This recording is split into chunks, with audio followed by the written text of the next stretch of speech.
FasMath coprocessors. Cyrix began its story in the late 1980s, not with full processors, but with math coprocessors. At that time, Intel's main CPUs, like the 386 and 486, handled standard instructions well, but were weak at floating-point math, which is the kind of calculation needed for scientific software, spreadsheets, and later, games with 3D math. To speed this up, users could buy a separate floating-point unit. The first Cyrix products were the 83D87 and 83S87. These were drop-in replacements for Intel's own 387 coprocessors. The D version paired with the 386DX, while the S version matched the 386SX. Cyrix designed them from scratch, not by copying Intel's layouts, and they often outperformed Intel's equivalents. One reason was that Cyrix used more hardwired logic instead of microcode, which made floating-point operations faster. They also included power-saving features that shut down unused parts of the chip automatically, a clever move at the time. A bit later,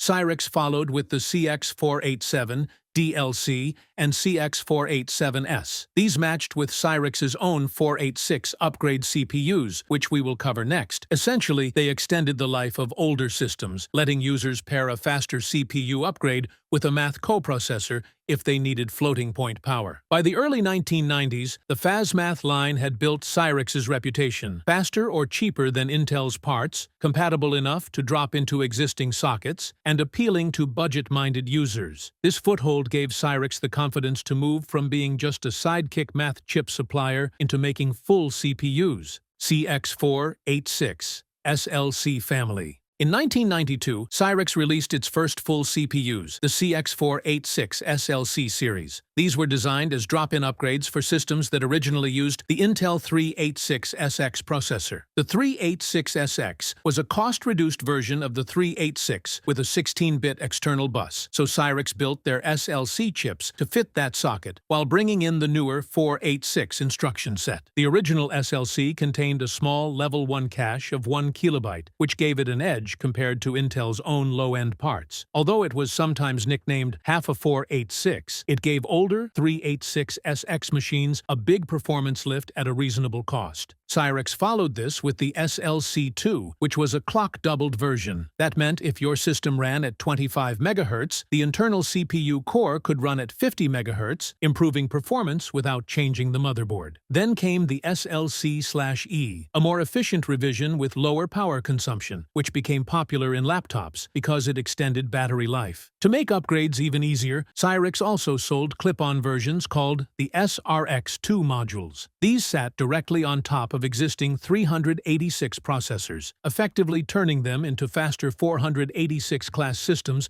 without replacing the original chip underneath. It was a clever way for budget users to squeeze more life out of their old hardware. While the SLC family never dominated the market, it found steady use in notebooks and value desktops, where manufacturers could advertise 486 power at lower cost. This marked the point when Cyrix started gaining a reputation as the underdog alternative to Intel. CX486 DLC family. Released. Alongside the SLC series in 1992, the CX486 DLC family was aimed at systems built with the 386DX processor. Unlike the SX version, the DX had a full 32-bit data bus, so Cyrix made the DLC pin-compatible for that platform. The DLC included the same 486 instruction set and a 1 kilobyte Level 1 cache, just like the SLC, but because it worked on a wider bus, performance was noticeably better. At clock speeds of 25, 33, and 40 MHz, the DLC could sometimes outperform Intel's early 486SX chips, especially when price was considered. This made it attractive for users who wanted more speed without replacing their whole motherboard. Cyrix later introduced the DLC2, which added clock doubling, similar to Intel's DX2 series. This meant the CPU core could run at twice the motherboard speed, such as 66 MHz on a 33 MHz bus. For even simpler upgrades, Cyrix made DRX2 modules. These were drop-in replacements for existing 386DX processors, packaged in a way that made installation straightforward. The DRX2 line addressed compatibility issues that early DLC chips had with some cache control signals on older 386 boards, improving reliability. While the DLC family never became a mainstream OEM choice for big brands, it did find success with enthusiasts and smaller system builders who valued the lower price. In particular, the DRX2 upgrades gave many older 386DX users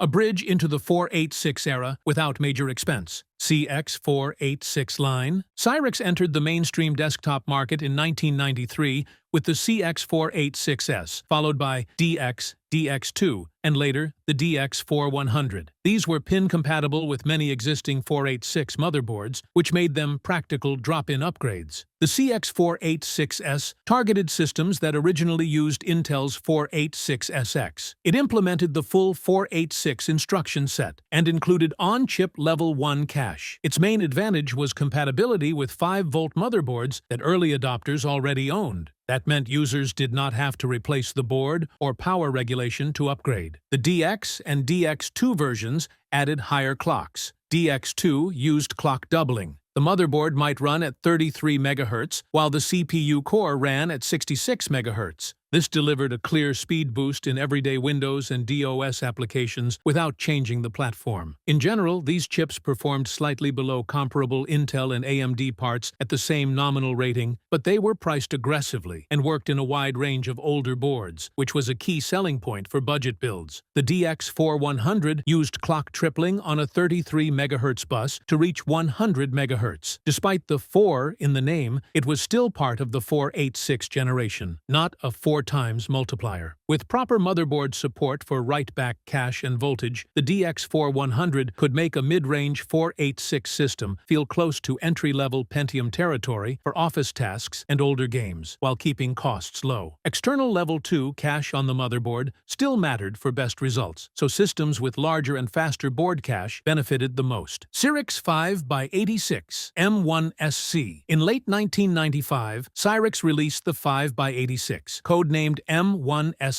It was designed to plug into standard socket 3 motherboards used by 486 systems. The goal was simple: give 486 owners near Pentium performance without buying a new board. The core was architecturally closer to an enhanced 486 than to a true Pentium, but it added advanced features for the time, like superscalar execution and larger on-chip Level 1 cache. Typical speeds were 80, 100, and 120 MHz. At 100 MHz, real-world performance often matched or beat an Intel Pentium rated at 75 MHz in office and DOS workloads. There were limits. The chip lacked a full Pentium-class floating-point unit design, and some speculative features were disabled for stability in retail parts. That meant gains were biggest in integer-heavy software, while newer titles tuned for Pentium-specific behavior did not always see the same uplift. Even so, for users with compatible BIOS and proper voltage support, the 5x86 was a cost-effective way to stretch a socket 3 system a bit further. Cyrix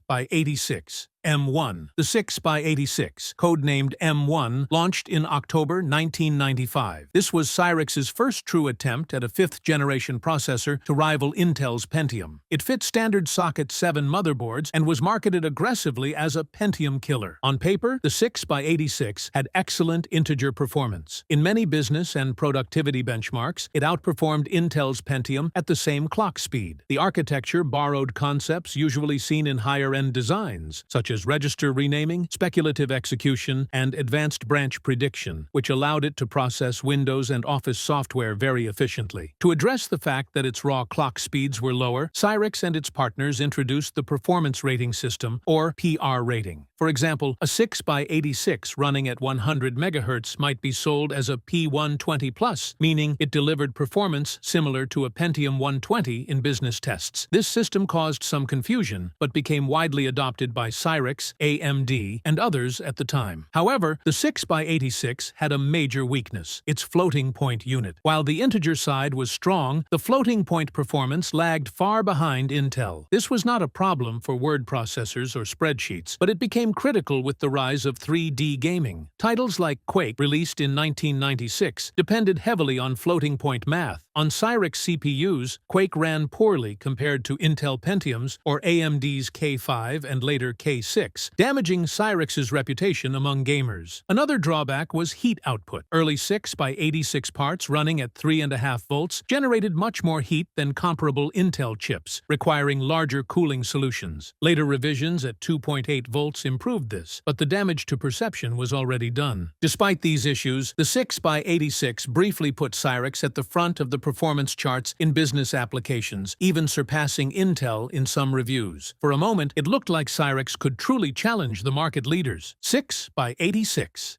The 6x86L was a refined M1 core aimed at lowering heat and power while keeping the same strong integer performance. Early M1 parts at 3.5 volts ran hot. The L revision moved to lower core voltage and process tweaks. In practical terms, that meant cooler operation, better stability, and easier OEM adoption without oversized heat sinks. Architecturally, it stayed the same class of chip, excellent in office and productivity tasks, still weaker in floating-point heavy 3D games. Most units continued using performance rating labels to signal business app equivalents to Pentium systems. For buyers who did not play new 3D titles, the L parts delivered a quieter, cooler Socket 7 experience with the same everyday speed as the earlier M1. 6x86 MX. The 6x86 MX, codenamed M2, was the follow-up to the original M1. It kept the same Socket 7 platform, but added the MMX instruction set for faster multimedia operations and expanded the on-chip Level 1 cache compared with the earlier design. In everyday Windows software, this helped close some of the gap against newer Intel and AMD parts at the time. Cyrix continued to use performance rating labels, so a part sold as P200 did not necessarily run at 200 MHz. It indicated Pentium-class performance in business tests. Floating-point performance remained the weak point, so 3D gaming still lagged behind competitors, even though integer workloads felt quick. As the line evolved and moved to new steppings and process shrinks, Cyrix rebranded the family as Cyrix MII. The MII kept MMX support and higher cache, targeted value Socket 7 systems, and emphasized office and multimedia tasks where its strengths showed best. For budget desktops, it offered smooth everyday use, but it was not the right choice for heavy 3D titles of the late 1990s. MediaGX family. The MediaGX line took a different path from performance desktops. It bundled the processor core, basic graphics, basic audio, and the memory controller into one platform, aiming to cut both cost and parts count for low-price PCs. Think of it as an early personal computer system on a chip. The core descended from Cyrix's 5x86. Graphics were integrated frame buffer video for two-dimensional desktops and simple games. Audio handled PC-compatible sound without a separate card. Because memory control and I/O logic were integrated, manufacturers could build very inexpensive machines with fewer chips on the motherboard. Performance focused on everyday tasks, word processing, web browsing of the era, and basic multimedia. There was no onboard Level 2 cache like high-end systems of the time, and graphics shared main memory bandwidth, so heavy three-dimensional gaming was not the target. Where it excelled was price and simplicity. Major brands used MediaGX to ship sub-$1,000 PCs, opening the door to more budget desktops and small notebooks. This strategy made Cyrix highly visible with value buyers and helped define the late 1990s low-end PC market. Cyrix 3 VIA era. In 1999, VIA Technologies acquired Cyrix's CPU design group. Soon after, VIA also acquired the Centaur team, which had designed the WinChip line. Two paths existed: a Cyrix-designed core, nicknamed Joshua, and a Centaur-designed core, nicknamed Samuel. Joshua targeted higher performance, but drew too much power for the process of the time and struggled to reach stable high clocks. It was cancelled before broad release. VIA kept the Cyrix 3 brand name, but the shipping chips used Centaur's Samuel core for Socket 370 systems. Early Samuel parts emphasized low power and low cost. They were simple, ran cool, and aimed at basic desktop tasks. The first wave lacked on-die Level 2 cache, which limited performance. The follow-up Samuel 2 revision added on-die Level 2 cache, improving everyday responsiveness while keeping the small, efficient design. Later iterations evolved evolved under the VIAC3 branding. From this point, the Cyrix name on desktop CPUs faded. The integrated MediaGX line continued separately as geode under National Semiconductor and later under AMD, while VIA's Centaur-based designs carried the entry-level, low-power torch into the 2000s. I made an awesome video about every AMD CPU architecture, so don't forget to watch it later, okay?